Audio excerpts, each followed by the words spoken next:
Hi friends, ఎలా ఉన్నారు అందరూ? సో ఈరోజు నేను చూపించబోయేది straddle adjustments with algo. So మనం మామూలుగా అడ్జస్ట్ చేయడం అంటే అది చాలా ఇబ్బందికరమైన పరిస్థితి. ఎందుకంటే ఒక స్ట్రైక్ ప్రైస్ పెరుగుతూ ఉంటుంది, ఒక స్ట్రైక్ ప్రైస్ తగ్గుతూ ఉంటుంది మెయిన్గా స్ట్రాడిల్లో. సో దాన్ని అడ్జస్ట్ చేయడం అంటే ఇట్స్ హైలీ ఇంపాసిబుల్.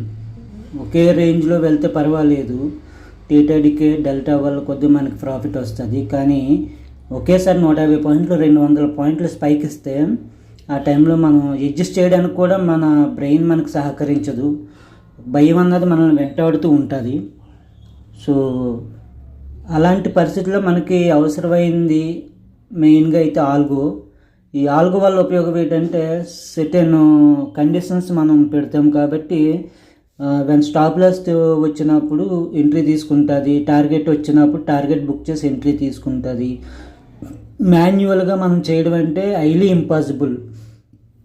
అందులోని బ్యాంక్ నిఫ్టీ వాలటాలిటీలోని మనం ట్రేడ్ చేయడం చాలా ఇబ్బందికరమైన విషయం. మీకు చూపిస్తున్నాను కదా, మార్నింగ్ నుంచి కరెంట్ టైం వరకు కంటిన్యూ గ్రీన్ జోన్.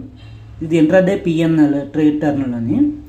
సో 500 పాయింట్లు డౌన్ ఫాల్ అయినా సరే ఇంకా గ్రీన్లోనే కంటిన్యూ అవుతుంది.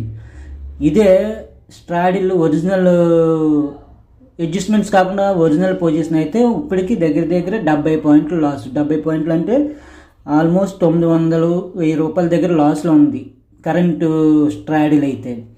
సో ఇది ఏంటంటే అడ్జస్ట్మెంట్స్ చేయడం వల్ల కంటిన్యూ అడ్జస్ట్మెంట్స్ అవుతూ ఉంటాయి. స్టాప్ లాస్ వస్తే తీసుకుంటుంది, మళ్ళీ అగైన్ పొజిషన్ తీసుకుంటుంది, టార్గెట్ వస్తే తీసుకుంటుంది, మళ్ళీ అగైన్ పొజిషన్ తీసుకుంటుంది. సో దీనివల్ల ఏంటంటే మనకి పెరుగుతున్న ఒక లెగ్ తగ్గుతూ ఉంటుంది కాబట్టి అందులో ప్రాఫిట్ బుక్ చేసుకుంటూ ఆ లాస్ను కవర్ చేస్తుంది. ఇన్ కేసు ఒక స్టేజ్కి పోయిన తర్వాత రెండు కూడా ఈక్వల్గా ఉండిపోయి ఇంకా డౌన్ ట్రెండ్ కాకుండా అప్ ట్రెండ్ కాకుండా రేంజ్ బౌండ్లో ఉండిపోయినట్టయితే రెండు సైడ్లో మనకి ప్రాఫిట్ బుక్ అవుతూ ఉంటుంది కంటిన్యూ. సో కండిషన్ అలా అప్లై చేయడం జరిగింది. సో దీనివల్ల ఏంటంటే జీరో స్క్రీనింగ్ టైం, మెయిన్గా జీరో స్క్రీనింగ్ టైం. మన స్క్రీన్ చూడవలసిన ఇబ్బంది అయితే లేదు. మీకు స్క్రీన్ పక్కన పెట్టానంటే మీకు మొత్తం వివరించడానికి పెట్టాను. సో మూమెంట్ అయితే చూశారు కదా, మార్నింగ్ 9:16 స్టార్ట్ చేసి ఇప్పటి వరకు 1200 వరకు వెళ్ళి అగైన్ మళ్ళీ బ్యాక్ 900కి వచ్చింది.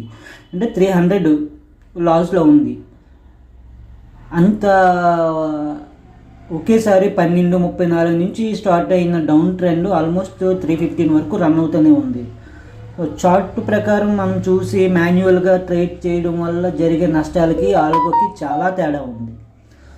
సో మీరు ఎవరైనా పేపర్ ట్రేడ్ చేయాలి అనుకుంటే నాకు కామెంట్లో చెప్పండి, నేను మీకు లింక్ పంపిస్తాను. ట్రై చేయండి, డైరెక్ట్గా ఇన్వెస్ట్మెంట్ అయితే చేయక్కర్లేదు, పేపర్ ట్రేడ్ చేయండి ఫస్ట్. మీకు కాన్ఫిడెన్స్ వస్తే అప్పుడు రెగ్యులర్గా లైవ్ ట్రేడ్లోకి దిగొచ్చు. కానీ బయ్యింగ్ ఆప్షన్స్ అంటే మాత్రం అది చాలా రిస్కీ పార్ట్ నవ్వే టైం. బయ్యింగ్ సైడ్ అయితే నేను సలహా ఇవ్వను, కానీ సెల్లింగ్ ఆప్షన్స్ యూజ్ క్యాపిటల్ ఉండాలి, కనీసం 3 lakhs ఉంచుకోవాలి. సో అప్పుడే మనం నెలకి కనీసం ఒక 20,000 ఈజీగా సంపాదించుకోవచ్చు. అది ఫ్రెండ్స్ ఈ స్ట్రాటజీ తాలూకా ఉపయోగం. సో మాన్యువల్గా మనం అడ్జస్ట్ చేయలేనిది ఆల్గో తనంతట తాను అడ్జస్ట్ చేసుకుంటూ ట్రేడ్స్ని కంటిన్యూ చేసుకుంటూ రేంజ్ బౌండ్ అయినా అప్ ట్రెండ్ అయినా డౌన్ ట్రెండ్ అయినా ఎటువంటి ట్రెండ్లో అయినా అది క్యాపబుల్గా నిలబడగలుగుతుంది. ఇది ఆల్మోస్ట్ 1 month నుంచి బ్యాక్ టెస్ట్ చేస్తున్నాను. సో అట్ ప్రజెంట్ మీకు లైవ్లో కూడా చూపిస్తున్నాను. అందుకనే సో ఎంతవరకు దీని ఇంపాక్ట్ కనబడుతుందని మీకు లైవ్ చూపించడానికి కారణం అదే. ఇది 27వ తారీఖుది, మీకు లైవ్ చూపించడానికి కారణం అదే ఫ్రెండ్స్. సో అది friends, thank you very much.